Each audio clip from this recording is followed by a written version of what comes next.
Tonight on Question Time, a special programme to mark the state visit of Donald Trump. The president described it as one of the highest honours of his life, and the UK certainly pulled out all the stops when it came to pomp and pageantry. But what have the past few days told us about Britain's values and our place in the world? Our audience is arriving, and now it's their chance to have their say and ask their questions. Tonight, as every week, they reflect the range of political views and voting record across the country.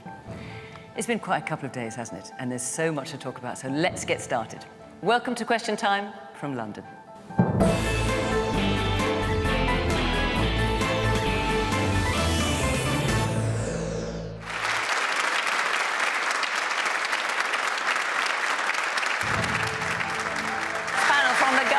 Is Douglas Alexander, the newly minted Secretary of State for Scotland, who served as International Development Secretary under Gordon Brown. For the Conservatives, former Foreign and Home Secretary James Cleverly. He's now the Shadow Secretary of State for Housing, Communities and Local Government. Broadcaster and journalist Piers Morgan is a friend and occasional critic of Donald Trump. He presents Piers Morgan Uncensored and is never shy of venturing an opinion.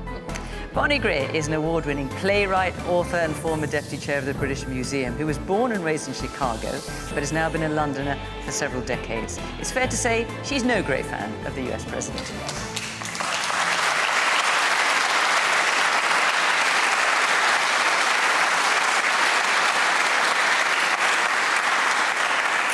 Good evening. Welcome to our panellists. Welcome to our audience here in London. Great to see you, and welcome to you at home as well. We're going to be doing a special programme tonight, as I say, on Donald Trump, on the 2 days that we have witnessed of the President being over here in the United Kingdom. Lots to talk about, not only on the programme. I'm sure there'll be a lively debate on social media as well, if you want to join in that. But let's start with our first question, which is from Liam Riley. Hi. What can Donald Trump teach the UK government about illegal immigration? Right. So he had a little bit to say about that, Donald Trump, in the press conference this afternoon. He said Keir Starmer could call out the military to help. He says it doesn't matter what means you use. Do you agree with that, Douglas? Well, Donald Trump's responsible for the southern border, and of course we've got a responsibility as the British government to keep our borders secure. We've inherited some very challenging circumstances, but my sense is when the question is asked, can the military engage in keeping our border safe? What underlies that is how do we professionalise the border? And we've just established the Border Security Command. We've given them counter-terrorism powers. The Navy is actually working with the Border Command already. And in that sense, there is much more that needs to be done. At the press conference today, Keir Starmer acknowledged that at about 6:15 this morning, the first flight took off, returning a failed asylum seeker and someone who had no right to be here to France. That is just the beginning. There is a lot more to do. And of course, Douglas, as you'll concede, there was one on Tuesday who didn't take off on a flight. Yes, and the response of the government's been pretty robust on that in saying, A, we will challenge any court ruling that allows people who have no right to be in the United Kingdom to stay in the United Kingdom. And in that sense, what we've seen this morning is the start of a process, but it's a process that I think many people will welcome. James Cleverly. I think the reality is, Liam, that the government have now realised that border control is not easy. I was Home Secretary and I lost count of the number of times Labour politicians said, oh, it's really easy, you just need to ... When we were voting, when we were putting through legislation to try and toughen up our border control, that legislation was opposed by the Labour Party. I was criticised by the Labour Party. And one of the first acts in government that the Labour Party did was to tear up a bilateral treaty with Rwanda that would have helped, it wouldn't have been the sole solution, but would have helped in that deterrent message. And what they have now discovered is that all that hyperbole, all those words, and their initial tearing up of the work that we've done has led to the worst year on record for illegal small boat arrivals. And one Indian person on a flight does not solve this problem. It's not easy. It was never easy. I never pretended it was easy. I think Yvette Cooper and now the new Home Secretary are realising just how difficult it is. And had they supported the Conservative government, when we were trying to get a grip of this, we might be in a better situation now. James, let me reply quickly. You spent £700 million on the Rwanda scheme. During the Rwanda scheme being in place, 84,000 people crossed the channel, and for £700 million, your government managed to send back 4 volunteers to Rwanda. So that is a lesson to be learned as to how not to do it, rather than how to do it, respectfully. Danny, that would be a more...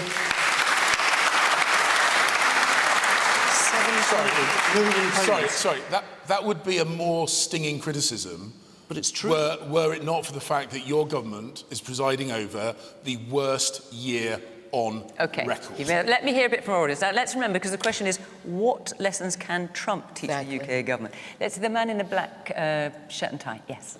Good evening, panellists. Basically, I think this whole subject in regards to immigration, we've got to look at legal migration, which is the fundamental problem in the UK.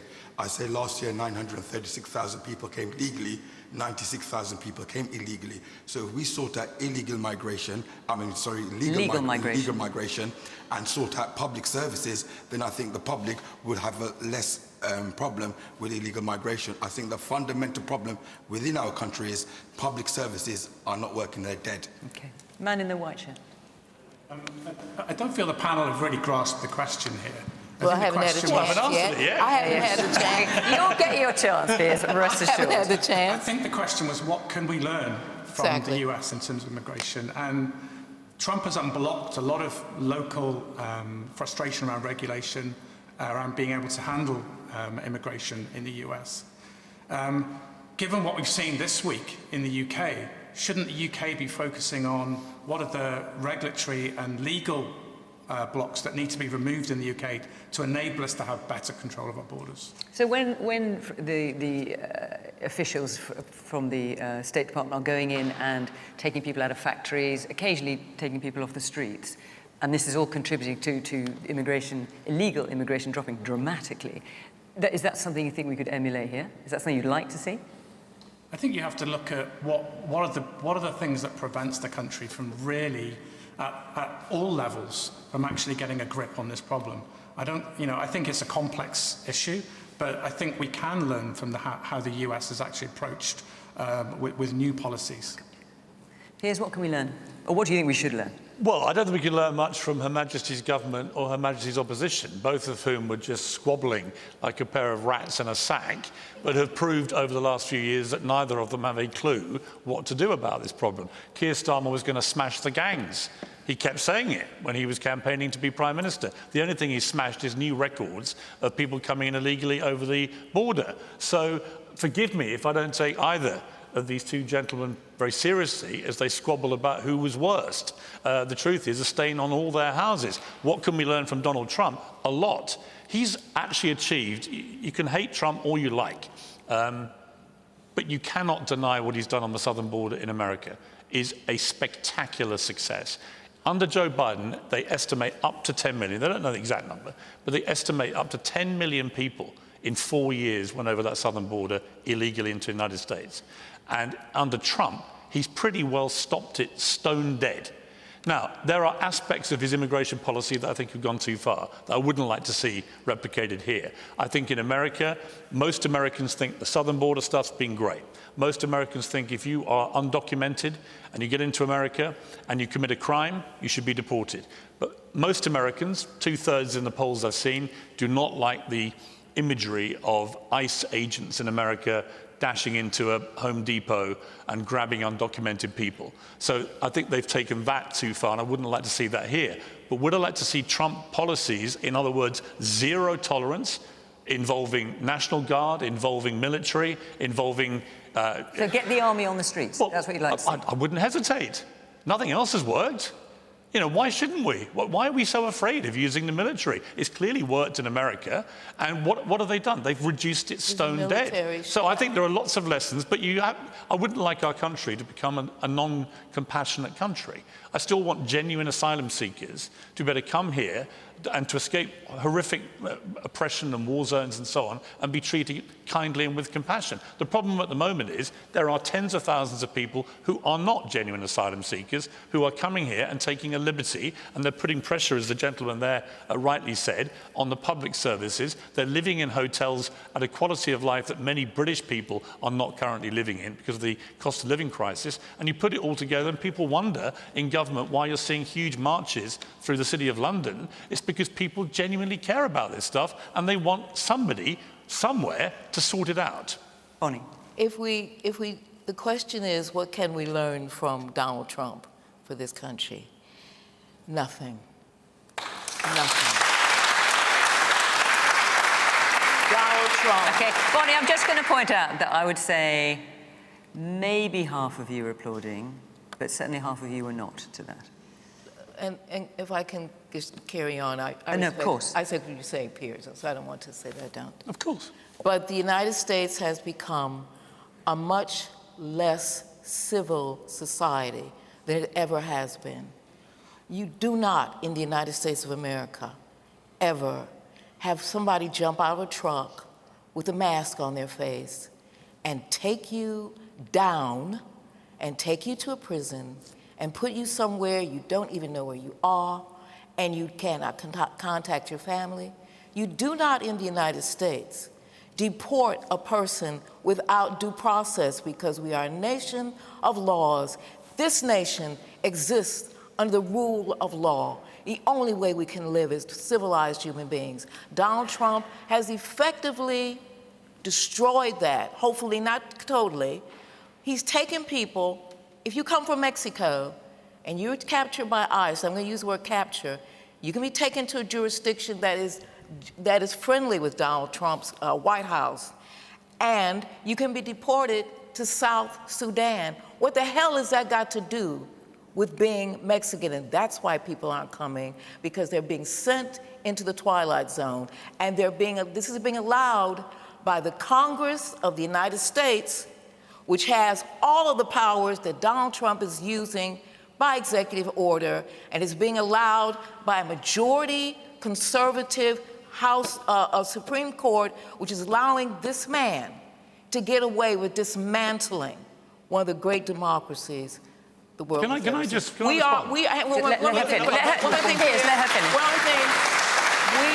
One more thing.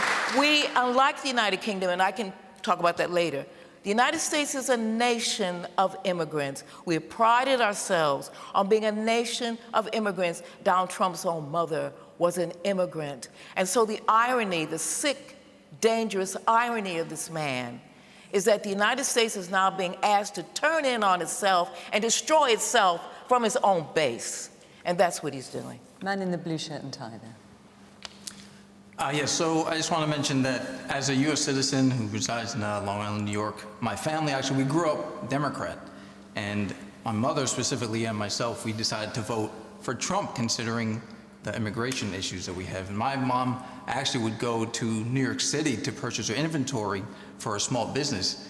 And when she would go in all the time, she would notice the difference. And sometimes she would hesitate a little bit, be like, hey, I have to go at certain times because I can see large crowds and things aren't going right. So when you say she noticed a difference, yes. I presume you don't mean lots of people. What was it about the difference that she didn't like? It was just, just the lots of people she can see, and she would talk to the other people there that she would buy the inventory from, and she can, they would communicate to her that they would see, violence, or she would see some people that were also maybe stealing certain items. It just wasn't as safe. She was being told that it wasn't as safe as it was before. And that related to immigration? Yeah, because they were mentioning how a lot of the people that were coming into the city and causing these issues were actually immigrants. So there was a lot in the streets, there was a lot in the hotels, there's all these things going on. So would you, hang on, Bonnie, just wait 1 second. So what lessons do you think we can learn from Trump then? Would you like to see the kind of things that he's been talking about, things that Piers, who's, I think, a friend of Trump, I think it's fair to say, would draw the line at? But do you think that's something we should be doing here? Yeah, I think the most important thing that he's doing that I think is great is that he's working with the local courts, local police, and really focusing on the people that have a specific history of criminal activity and targeting those people first, therefore, helping with the safety in the, the city and the state. Okay, let me just hear the man here in the front in the jacket. Thanks very much. I heard what you said, Bonnie, and to have an open society doesn't mean to open the doors to every immigrant. We have to filter and select carefully. Why can't we have qualified immigration? And also, there's no racial overtone in saying we want to preserve and protect our borders. We want to preserve and protect our women and children. And more importantly, we want to preserve and protect our history and our heritage. Well, sir, when was it ever that the United Kingdom opened the doors and let everybody in? When did that happen? I see it now. No, when did that happen? With the safety of women in inner cities. You didn't answer my question. When did that happen? You're implying that there was a time with Blair opening, that everybody came here. I couldn't come here. Everybody came here. You came here as an immigrant from America. But you know, your statement, please, I apologize if I misunderstood. What you're implying is that there was a time when the United Kingdom was this sort of open place where everybody could come. More selective, Oh, really? When was that? More selective. When was that? Before the Blair government. Oh, really? Yes. When was it? I'm asking you a specific question during the because as I'm looking at history, I'm years. looking at the rivers of blood speech and all of that rubbish. I'm looking at all that. All right, so it was always open. That's not true. The man here in the denim jacket. Yeah, I like what Ms. Greer said about due process. The way a lot of people know that the best way of stopping illegal immigrants is to check them on the French side, see who is able to come over here and who is a false claimant. Why don't we do that on the French side rather than wait until they come here and then waste taxpayers' money in trying to get rid of them? The French have to consent. So we've just put in place a new arrangement with the French. We've changed and agreed with the German government to change their laws in relation to the boats coming in. But the reality is we can do this if we work in collaboration with our partners in Europe. James was part of a government when Liz Truss couldn't answer the question, is Emmanuel Macron a friend or a foe of the United Kingdom? We need to be working with the French on the issue of the Channel. And I agree with the observations that a functioning immigration system is itself the best deterrent. It is inherent in being a nation state that you control your own borders, and that does mean that you need to manage who is able to come in and who isn't. We have inherited a situation where effectively nobody was being processed. You went into the queue and you never came out, and that led to 400 asylum hotels across the country. That number is now back down to 200. About 35,000 people have been returned this year under this government. So the level of people who are being sent back to countries under law has increased, but nobody's pretending that this is an easy or quick issue to address. But frankly, part of that is working in effective ways with the French. And what we inherited when we came to power was a series of very broken diplomatic relationships, which is why Keir Starmer's worked so hard to build relationships, not just with President Trump, but with President Macron, with President Merz, and with others in Europe. James, you want to come in? I'm sorry, that's just factually all over. It's just factually wrong. Which Home Secretary signed the intelligence sharing agreement with Commissioner Johansson? So how many? No, hang on, Danny. You made a whole load of accusations which are frankly wrong. Which one? Which one, James? Just tell me. Which one? I'm going to tell you all of them. I'll tell you all of the ones that are Well, let's not go for a whole long list, because we might be here all night. But maybe pick the top two. So Danny's trying to imply that there was no... My name's Douglas. Sorry, actually. Douglas. That's an error. Douglas. The idea that we didn't have a good working relationship with European partners. But with the French specifically. The Sandhurst Agreement. The Sandhurst Agreement was signed between the UK and France under a Conservative government. The agreement with Albania, the returns agreement with Albania, was signed with a Conservative government. The intelligence, were there more asylum? Hang on, the intelligence sharing relationship with Europol, with Commissioner Johansson, was signed by me. The hotel closures that the government are so proud of, I did those. I reduced the number of asylum hotels. How many hotels were there? But were there more asylum seekers in hotels under the Conservative government than there are now? Yes. Yes. So the reason is because the Labour government are now putting them in private accommodation all over the country because they have not reduced the number of people who are arriving in this country. I'm not sure. The numbers, I mean, and the fact is, the real fact... You both failed. Why don't you just admit it? We're working to change You have it. both abjectly failed. All right, come on, James. I'll let you talk for long enough. My answer, I'll tell you my answer. Stop making pledges you can't keep. So what's your answer? Or stop campaigning on smashing the gangs when So you've got what's no your intention answer? of smashing What's a single your answer? gang. I'm not in government. Do you want me to run for office? Okay. I don't mind running for office. I've got a few better ideas than this So shambles. what are they? What's the answer? Do you have no idea? No, he's asking what your ideas are. No, I know, but I'm asking the government. Well, Sorry, why don't you answer his question? Kind Have of you how got it any works when ideas? you Have vote you in got this any country. Well, you've clearly got no ideas. No, I've Do you said... want me to step in and solve the problem? No, I'm just pointing don't out the mind. fact you've offered no solutions, that's all. It's not my job to solve the solutions for the government. It's your job. That's why you wanted power. Okay. And you made all these promises. Last time I sat here, by the way, Wes Streeting was sitting where you are, promising 1.5 million new homes built in this parliament. How's that going? Okay, talk is cheap. All right. We are going to move on to take another question. Before we do, I just want to tell you where we're going to be next week, which is Bedworth in Warwickshire, and the week after that we're in Belfast. So if you'd like to come and be part of the audience and take part in this debate, put in your opinion, ask your question. We would love to see you. Go to the Question Time website, follow the instructions there, and hopefully I will see you Bedworth in Warwickshire next week. Yeah. Okay, Patrick Hetherington, Bernie, I'll come back to you, I promise. Okay. Patrick Hetherington, where are you sitting? There you go. Should we as a country be taking lectures about free speech from a regime that is now actively punishing any and all dissent? Right, so free speech has been, or freedom of speech, has been a lively conversation both in this country and in the United States for all sorts of reasons, which I'm sure we will go into. Piers, do you want to kick us off on that? Should we be taking lectures from the US government on freedom of speech? Well, I think we've had a shambolic record on free speech in recent years, culminating in the farce of Graham Linehan, the comedian, being arrested at Heathrow Airport by 5 armed police officers over jokes that he put on social media in April.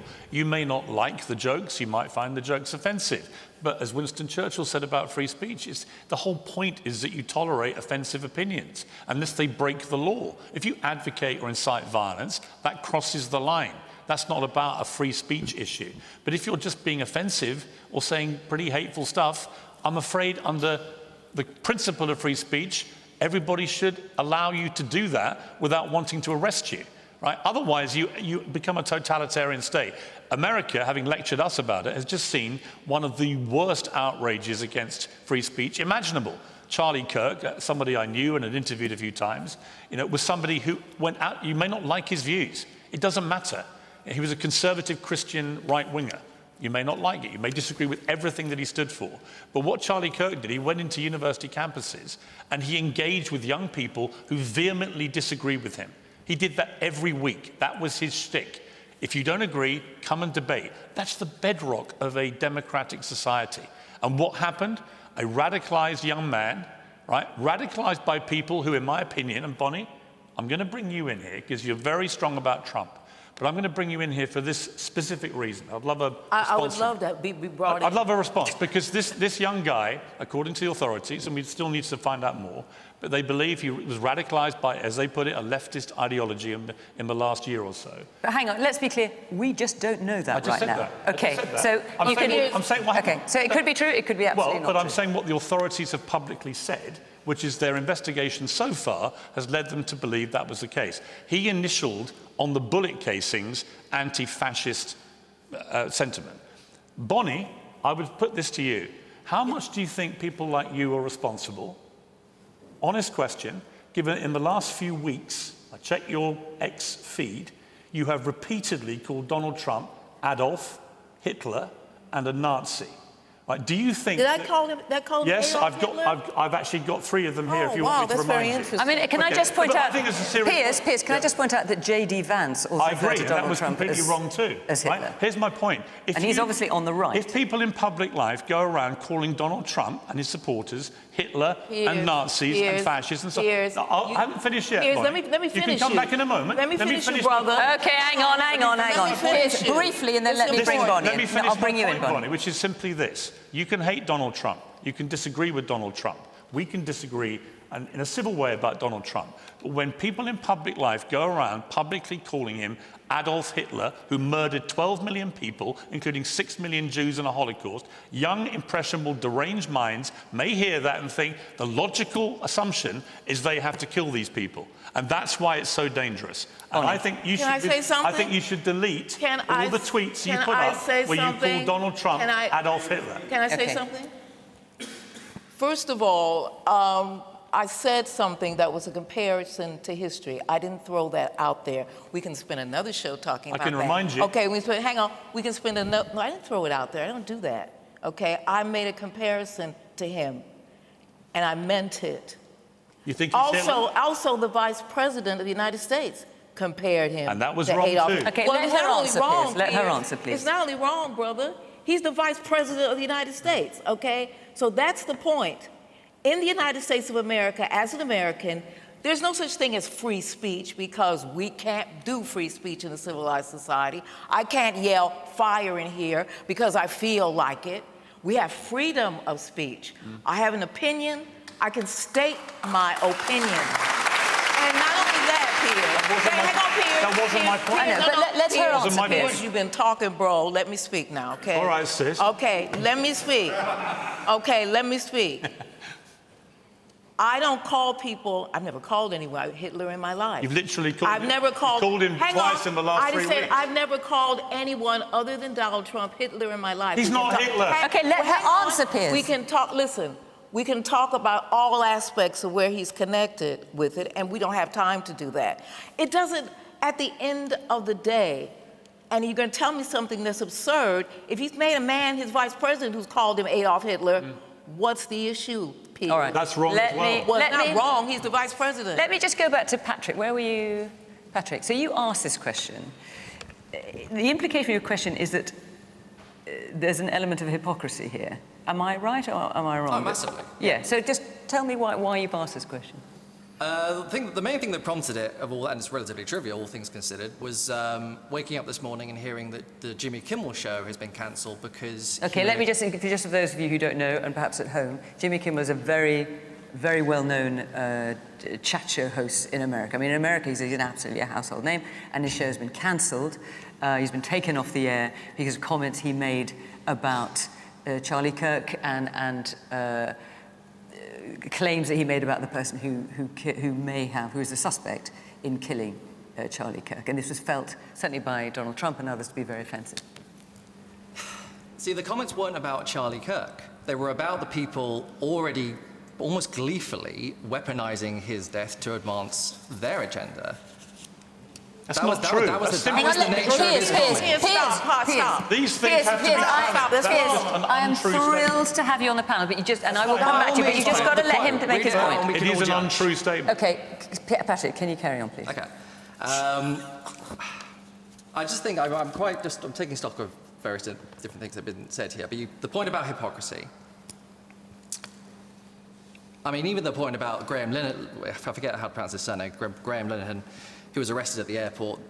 The only reason they were armed police is because they were airport police, and that's what airport police wear. It's not that they were a specially requisitioned SWAT team to take down one guy for hate tweets. I just think, this is a point that really does concern me, because my wife is American, she moved over here a few years ago.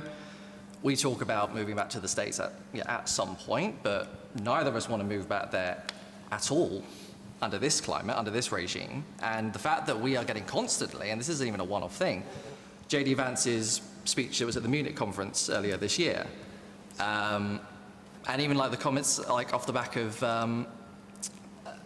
excuse me, I'm blanking. Oh, I'm totally blanking, excuse me. Yes, I've put you on the spot here, but you've made your point. No, but thank you, and I'd rather put you on the spot getting to extemporise there. Yes, person there in the glasses, yes, with the grey cardi, I think it is. Yeah, I think freedom of speech is very difficult to say, because there is, the people being arrested for tweeting.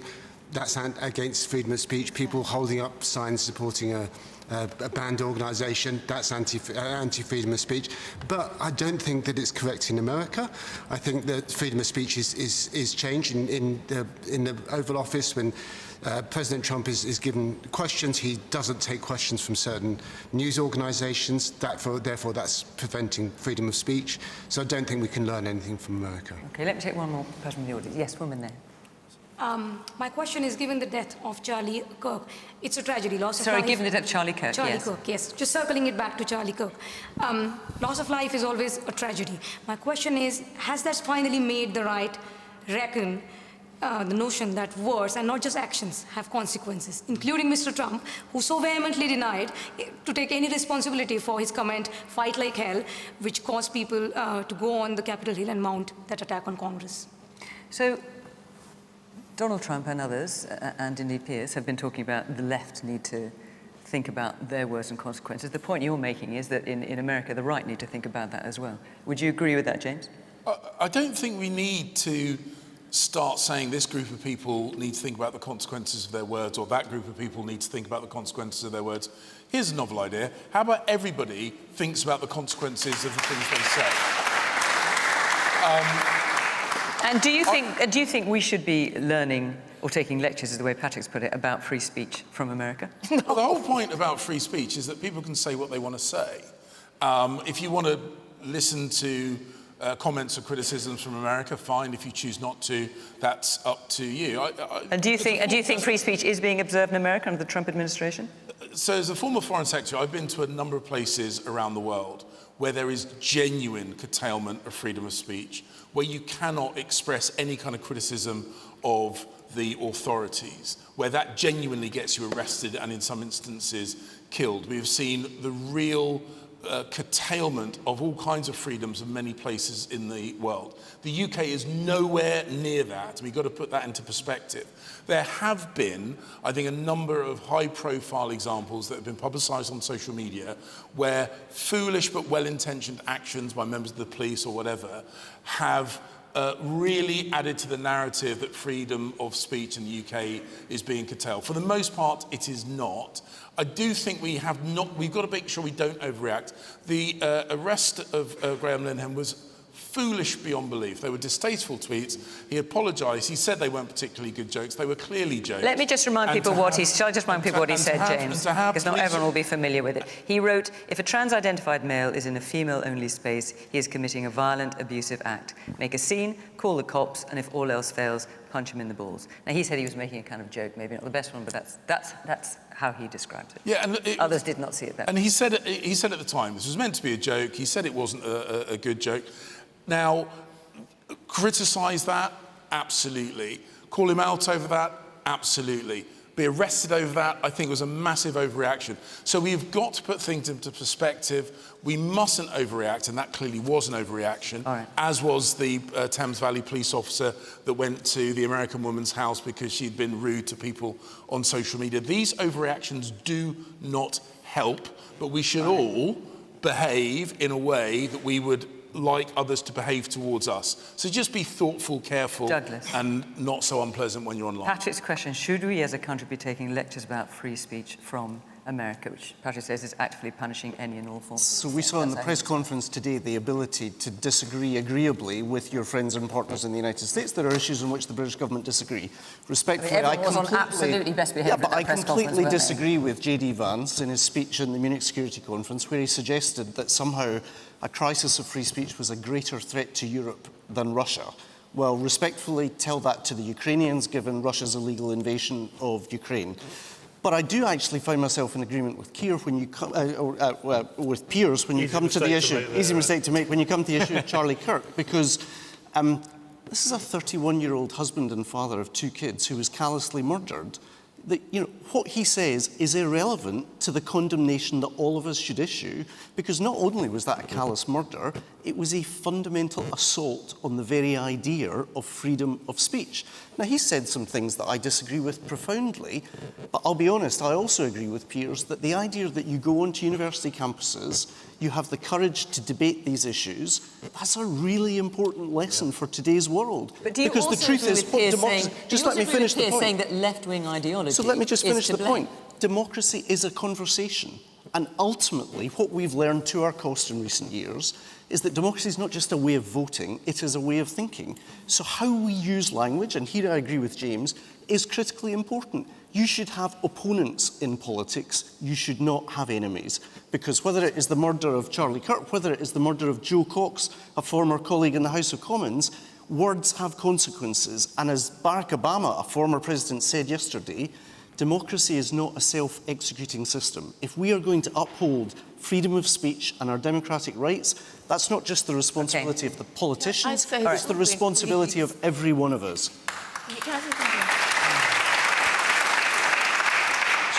Charlie Kirk did not deserve to lose his life under any circumstances.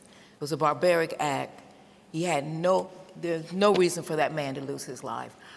I don't know who said it, and I can't remember something because I'm so upset now, but I may not agree with what you say, but I defend your right to say it, and that's an American expression. So Charlie Kirk deserved to have his life. So did Martin Luther King. So did Malcolm X. So did a whole raft of people who said things that people didn't like. And in America, sometimes, unfortunately, what happens, sadly and tragically, we have a gun culture and people pull out their guns, and that's how they deal with it. Take these guns out of people's hands, and we might begin to have a civilized society, which Trump doesn't want to do. I'm going to try and fit in a couple more questions before the end of the programme, so let me take another one now from Rashmi Pandya. There you are. Thanks, Fiona.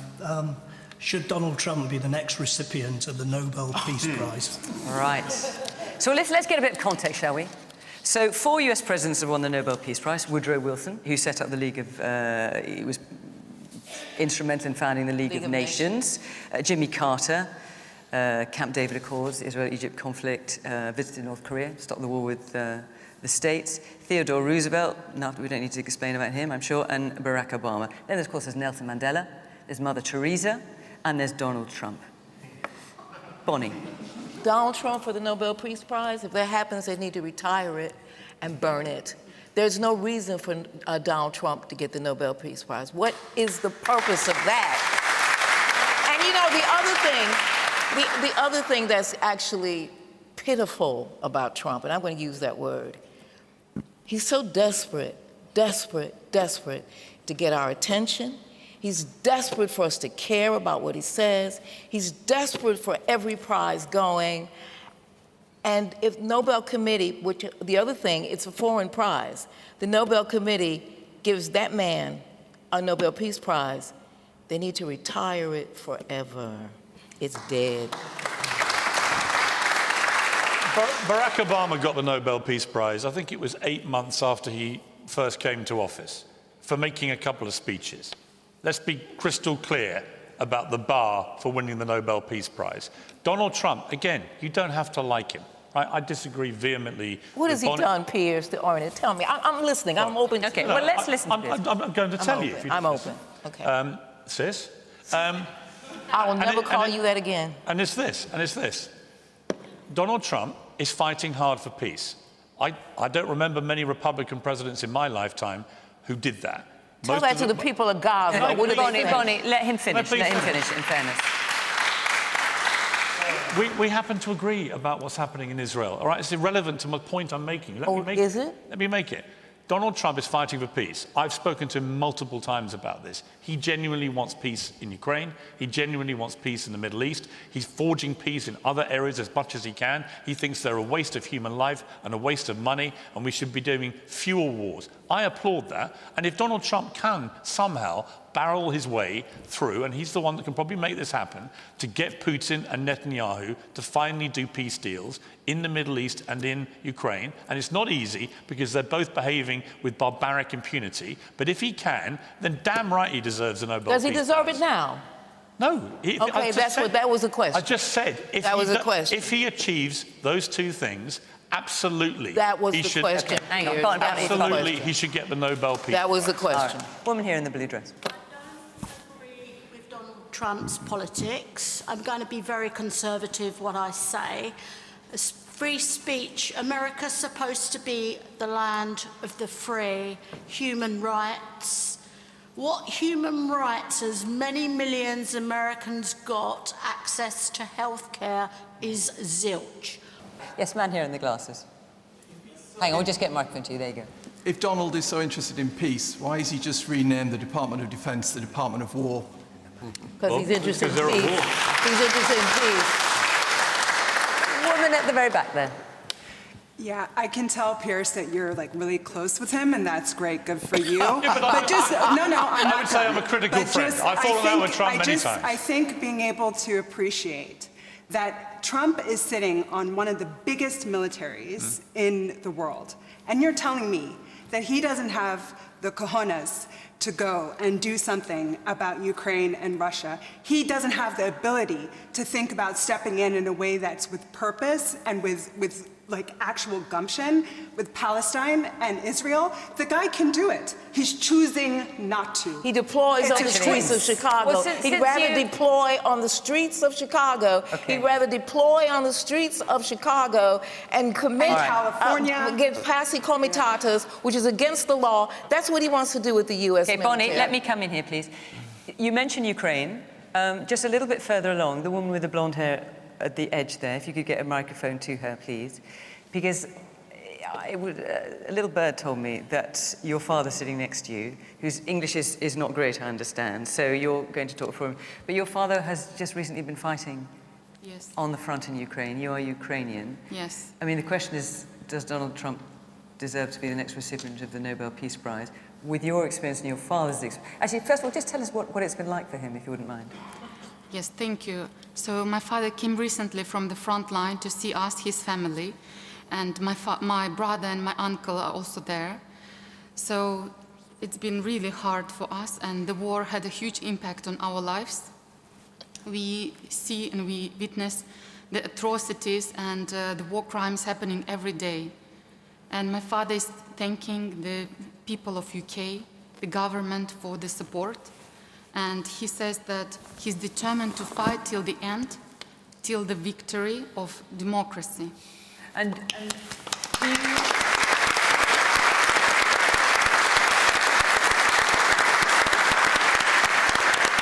Can I ask, do you share Piers' view that Donald Trump is trying to do something? Do you think he's doing enough, or would you like to see him go further?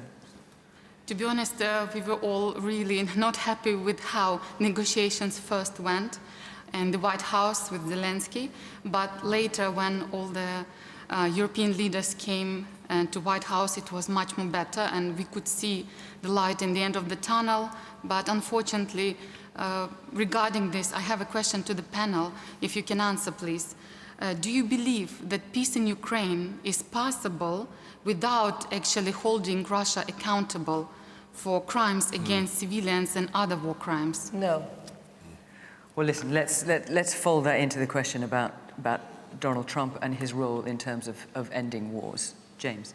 Well, the point the lady made about President Trump being one of the most powerful, influential world leaders is absolutely true.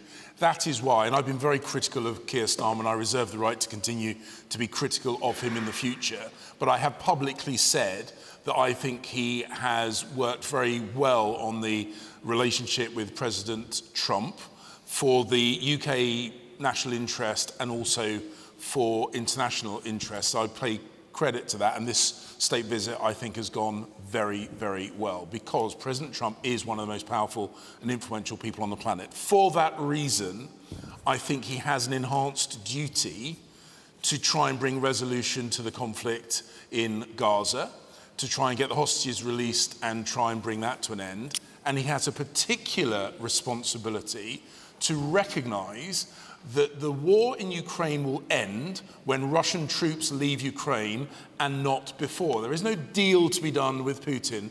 Putin has got to understand that you cannot redraw borders by force, that he has to remove his troops from Ukraine. This has been the UK's position for quite some time. I think President Trump genuinely believed that there was a deal that could be struck with Putin.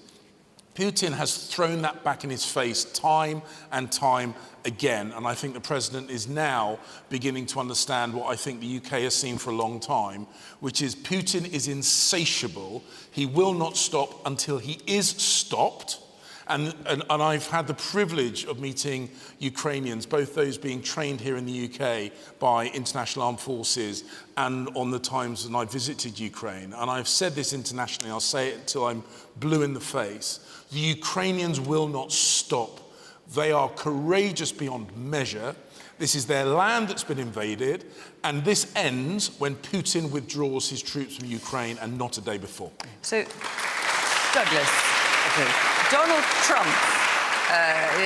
Trump has said very clearly that he would place greater sanctions on Russia, but only if the buying of Russian oil by EU and NATO countries stopped, and if NATO placed 50 to 100% tariffs on China. Is there any chance of that happening? So let me start with the gentleman and say, just we salute your courage. You have been on freedom's front line, and we are grateful for your service. I was on another BBC programme on the evening when President Trump met President Zelensky in what was a truly terrible meeting in the Oval Office. And I said that evening, and I still believe it, that your president, President Zelensky, is surely the bravest European leader since Winston Churchill, and we are fortunate that he has shown that leadership.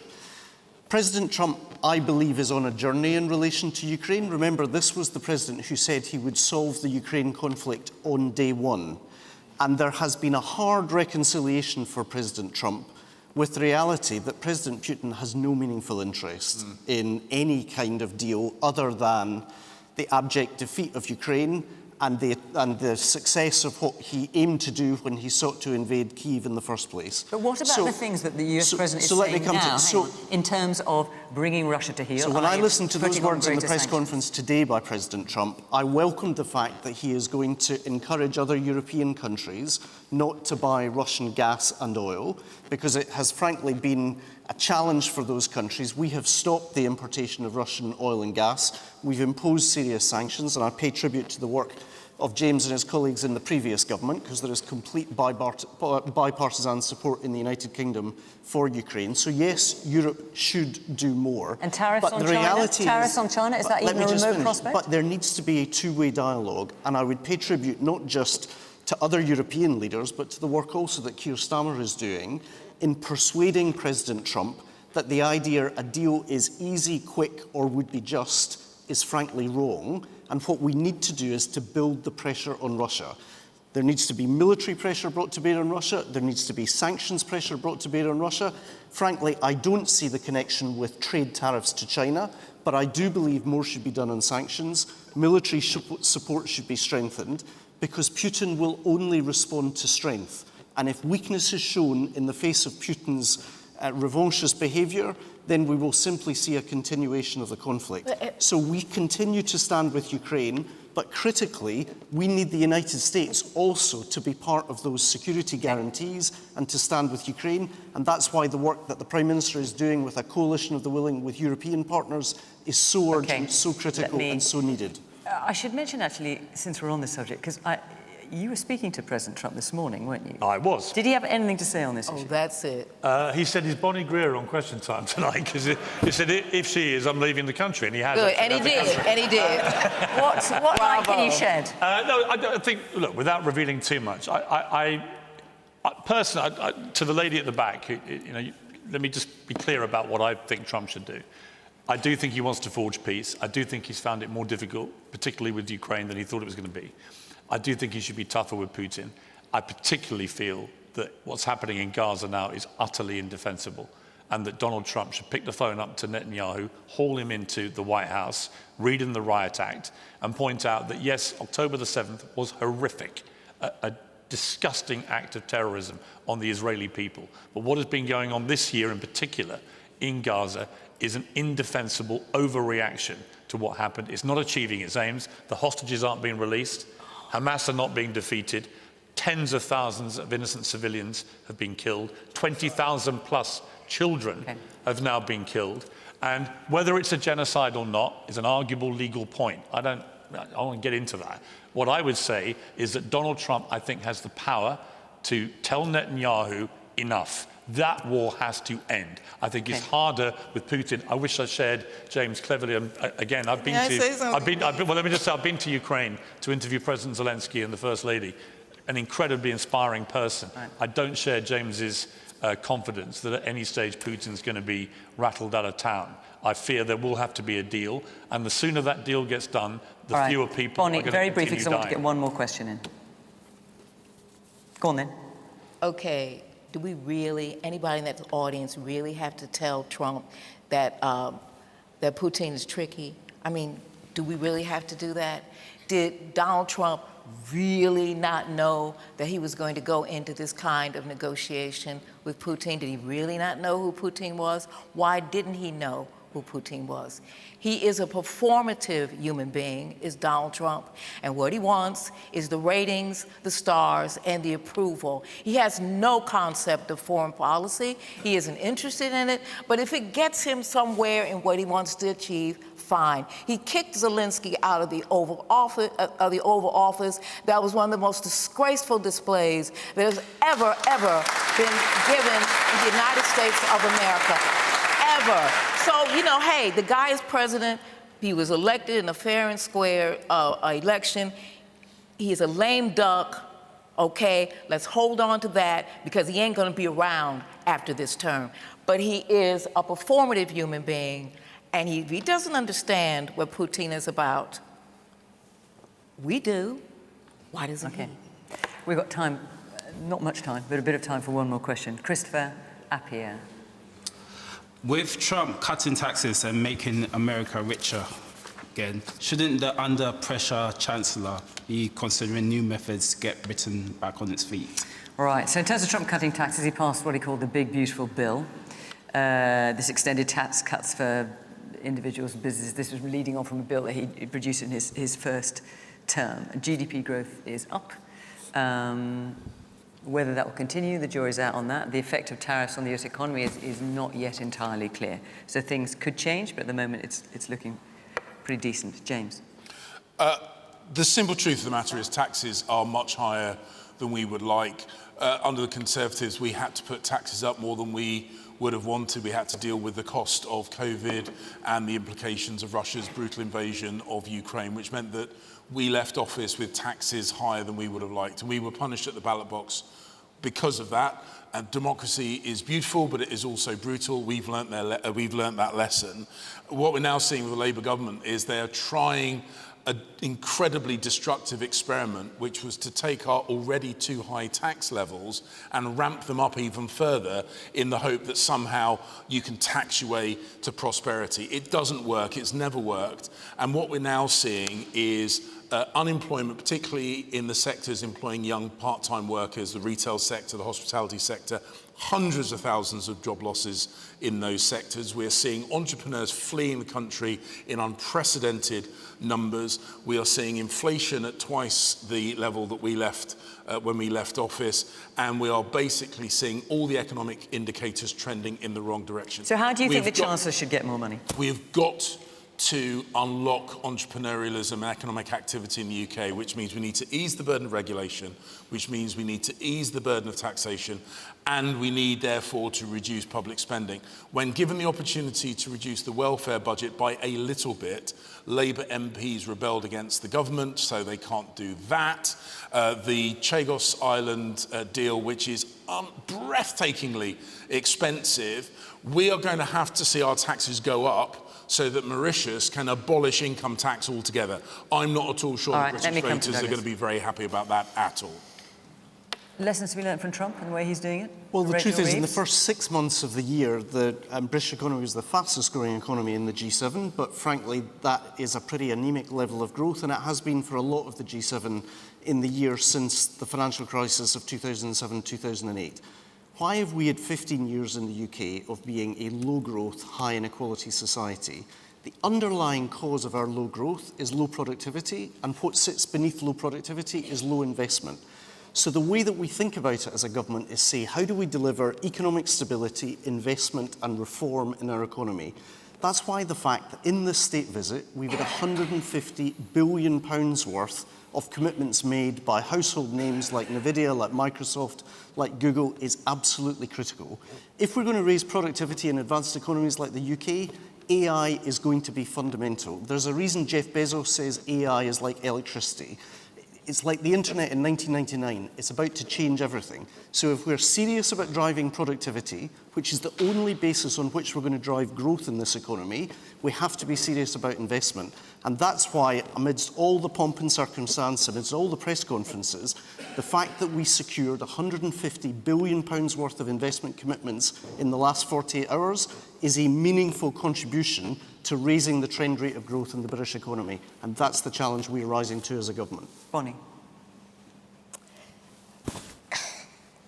You know, at the end of the day, and I'm not AI is going to change everything. It's going to change us as human beings. We're going to have to make decisions about what we want to do with it, and maybe decisions have already been made.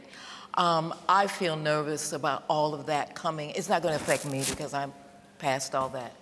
But I feel nervous about it coming in. It's taking people's jobs. So do you think the government was wrong to take all that investment? No, I don't think so. I think that's the government's business. I think that's their job. But I think we need to, and we have the opportunity in the United Kingdom to think about these things. We have the opportunity to talk about them. We have the opportunity to debate them because they're going to affect the next generation of jobs, the next generation of work. Right now, my husband is David Hutchins is in a hospital. He's in UCH hospital. And I want to say something about that in AI. My husband is being taken care of by people who have immigrant backgrounds, people who are immigrants, people of color. Those are the people who keep the NHS going, help to keep it going. Okay. Those are the people who float it. If we don't understand how human beings are important in this mechanism, the United Kingdom has the opportunity to open the debate. So the question is, with Trump cutting taxes, shouldn't Rachel Reeves be considering new methods to get the country back on its feet? Well, I'd take Labour back to, and I won't take lectures on the UK economy from the Tories, all due respect to James, because let's be honest, they crashed us into a tank led by Liz Truss, who couldn't outlast a lettuce as she crashed the economy. So I won't take lectures from them. But I do listen carefully to the pledges again that Labour made before they came into power. They were not going to raise our taxes. Do you remember? That's why many people voted for them. They weren't going to be like the old tax and spend Labour Party. They were not going to tax us. Now they've been taxing. When this budget comes from Rachel Reeves, it's never a good sign when the Chancellor is crying in the House of Commons.